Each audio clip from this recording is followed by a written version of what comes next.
최인일 의원님 수고하셨습니다. 다음은 존경하는 주진우 의원님 질의하시기 바랍니다. 후보자님, 오전에 말씀하신 거 요약해 보면 부의금으로 1억 6천만 원이 들어왔고 출판 기념회로 2억 5천만 원이 들어왔고 또 배우자가 처갓집으로부터 2억 원 정도를 지원받았는데 1억 원 정도가 현금이다. 이런 요약으로 될 수가 있을 것 같아요. 먼저 제 문제 의식을 좀 말씀드리겠습니다. 저는 첫 번째 출판 기념회가 제일 문제라고 생각합니다. 일단 국민 눈높이에 현재 국민 눈높이에 현격히 맞지 않고요.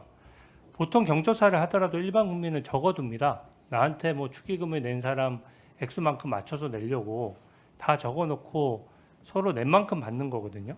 근데 출판 기념회는 그동안 국회의원의 음성적 수입원으로 항상 지적해 왔던 것인데 이게 왜 그러냐면 이해 충돌 문제가 일단 당장 생깁니다. 이게 수억 원대를 후원해 오셨던 강신성 씨 같은 분도 가깝다고는 하시지만 결과적으로 그분도 출판 기념회에 다녀갔어요. 국민 입장에서는 얼마를 줬겠느냐 하는 생각이 듭니다. 10만 원, 20만 원 주진 않았을 거 아니에요. 최근에도 4천만 원에 거의 연 2.5%에 7년간이나 빌려줬던 분이기 때문에 더 많은 돈을 줬겠다라는 생각이 일단 들고요. 이해단체 관계자나 사업가 등도 있었을 텐데 얼마를 냈는지 확인할 방법도 없어요. 그래서 그게 좀 견제를 하기 위해서 재산 등록 같은 걸 하는 거거든요. 근데 이 이해관계자들끼리 충돌 문제를 피하기 위해서 사실 출판기념회에 오는 사람들은 계좌로 송금하는 사람이 없습니다. 다 현금 봉투를 내려놓고 가는 것이고 명백히 잘못된 관행입니다. 그리고 이 부분은 또 원래 걸리기도 어려워요. 주고받은 쪽이 이해관계자가 다 갖고 다 현금 봉투고 걸린 이상 국민 눈높이에 맞을 리가 전 없다고 생각합니다. 노웅래 전 의원도 3억 원을 집에 가지고 있다가 현금으로 출판기념회 돈이라고 했는데 국민 눈높이에 안 맞는다고 해서 민주당에서 공천에서 컷오프 됐습니다. 입법 로비 사건에서도 이해단체가 불과 3천만 원 준 것이 이해단체와의 이해관계가 얽혔다라고 해서 뇌물죄가 됐어요. 이게 그리고 통상 금액이 또 크면 증여세 문제도 생기기 때문에 이게 내용이 안 나와서 모르겠는데 내용이 나온 이상 항상 문제가 될 수 있다는 점을 말씀드리고요. 이 인세를 제가 국세청에 확인해 봤더니 1,300만 원 정도인데 맞습니까? 인세로 수익으로 잡힌 것이. 제가 국세청에 확인했으니까 아마 거의 정확할 겁니다.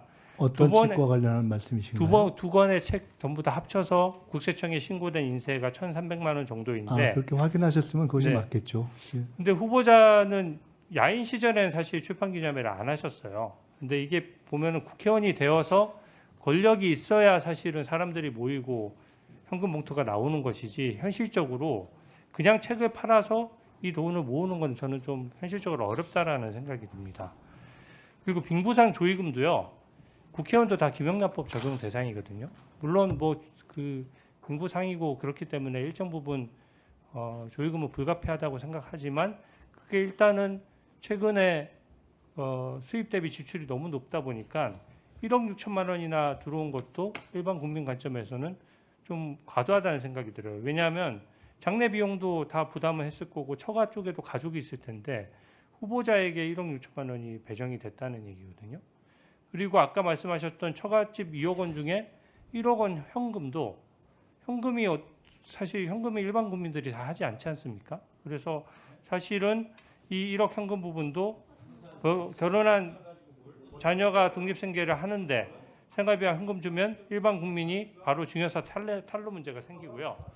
표를 한번 봐주십시오. 이게 지금 후보자의 5년간 그 순자산 증감액입니다. 보시면은 빙부상이 있던 애는 지금 원래 연봉 1억 정도 받는 가정이 생활하고 교회 헌금하고 이렇게 했을 경우에 저축하기 한 3천만 원, 5천만 원 저축하기도 쉽지 않거든요.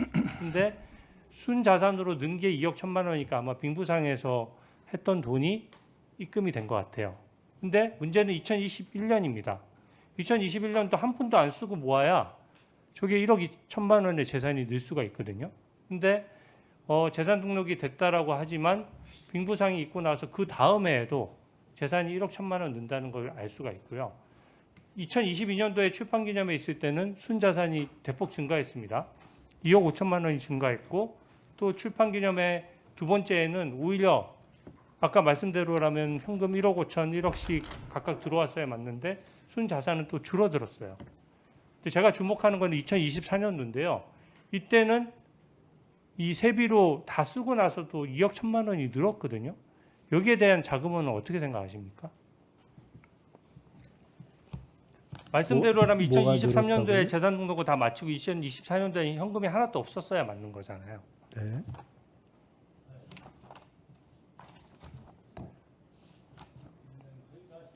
나중에 정리해서 말씀해 네네. 주시면 제가 말씀드리겠습니다. 예. 어떻게 해서 저거를 갚았느냐 지금 그 말씀이죠? 2억 1천만 원이 재산이 늘었습니다. 연봉 그러니까 세비가 1억 조금 넘잖아요. 그러니까 세후로 일단 받는데 그 전제는 저 숫자가 맞다고 이렇게 가상해서 쓰신 숫자이기 아니 때문에 순자산의 증감액은 숫자가 일단 맞지 액수가 않습니다. 나오는 것이고요. 그럼 다음 PPT를 제가 보여드릴게요. 종합해서 말씀을 드리겠습니다. 예.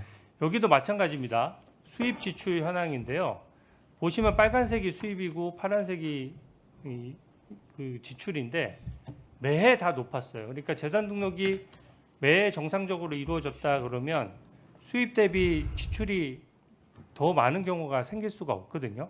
아까 이 숫자 가지고 말씀하시니까 저는 이것을 후보자가 직접 공개하고 신고했던 내용을 가지고 정리를 했으니까 혹시 오류가 있다면 다음 제 질의 때 좀 지적을 해 주십시오. 지금 시간이 별로 없으니까요. 그래서 저는 매해 현금 거래다 보니까 이게 쭉 그 수입보다 지출이 많은 관계를 좀 말씀드리고요. 마지막으로 다음 PPT입니다. 추징금을 갚은 내역 중에 제가 제일 이상하게 생각하는 부분은 딱 이 부분입니다. 이 부분에 대한 정확한 답변을 요구드립니다. 이게 지금 빨간색은 후보자의 예금인데 대략 한 2천만 원에서 4천만 원을 연간 넘지를 않았어요. 그리고 배우자 예금도 제가 체크를 해봤는데 2023년도랑 2024년도에 별다른 변화가 없었습니다. 근데 2023년도에 출판기념회 하고 나서 2024년도에 1억 1,500만 원을 갚았어요. 추징금을. 네, 그것까지 포함해서 답변 드리겠습니다. 간단하게 단답으로 말씀드리겠습니다. 우선 정리하신 숫자는 정확하지는 않습니다. 두 번째로 출판기념회와 관련해서 너무 과하다라는 말씀은 조금 이따 자세히 드리겠지만 평균 제 경우는 3,000부, 2,000부 이런 경우로 해서 평균 한 5만 원 정도 선의 출판기념회 후원 그러니까 축하금이었던 것 같습니다. 아까 강신성 씨를 말씀하시면서 수억 원을 후원했던 이렇게 표현하면서 넘어가셨는데 그런 바가 없다는 말씀을 이미 드렸고 강신성 씨는 1차 정치자금 사건 때 너무 피해를 크게 보셔서 그 이후로 제게 4천만 원을 빌려줄 때도 맨 마지막에 빌려줬고 그 이외에 후원 회장을 맡거나 해도 사실은 후원금을 아마 거의 안 냈던 것으로 저는 기억하고 있습니다. 그래서 그런 관계를 유지해 왔다 하는 말씀을 드리고요. 그 법과 관련해서 지금 의원님께서 출판기념회를 포함해서 심지어 축의금, 조의금까지 다 문제를 제기하신 것은 사실은 국회의원의 범위를 넘어서는 전 국민이 축의금, 조의금을 신고해야 하는 문제를 새롭게 제기하신 것이어서 그것은 저는 의원님께서 어떤 법을 제기하거나 하시면 그런 차원에서 저는 별도로 논의할 사안이 아니겠는가 이렇게 생각을 합니다. 마지막 질문 드리겠습니다.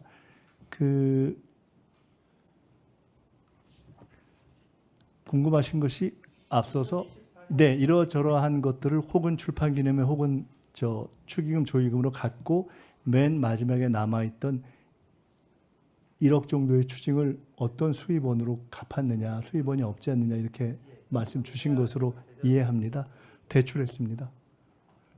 24년에 1월 31일 날 1억 8천을 대출해서 그중에 1억 정도로 추징금을 갚고 나머지 8천만 원은 그 해에 있었던 저희 선거 비용에 준비해서 썼고 그 선거가 끝난 연후에 선거 보전을 받아서 나머지를 다시 다 갚았습니다. 그렇기 때문에 수입에 관련해서 일체 걱정하실 내용이 없다. 그리고 대단히 죄송한 말씀인데 우리 주 의원님께서 복잡하게 그래프를 그려주셨는데 사실은 저렇게 그래프를 복잡하게 그리기에는 앞뒤 다 통틀어서 제게 남아있는 부모님까지 포함한 2억이라는 재산은 저렇게 그래프를 그리기에는 너무 작지 않은가라는 생각이 들어서 그렇게까지는 수고를 안 하셨어도 괜찮지 않았는가 하는 생각을 해봅니다. 잠깐만요. 네, 이 문제가 이제 계속 지적이 되고 있으니까 아까 수입 지출 그 맨 마지막 문제는 수입 부분 좀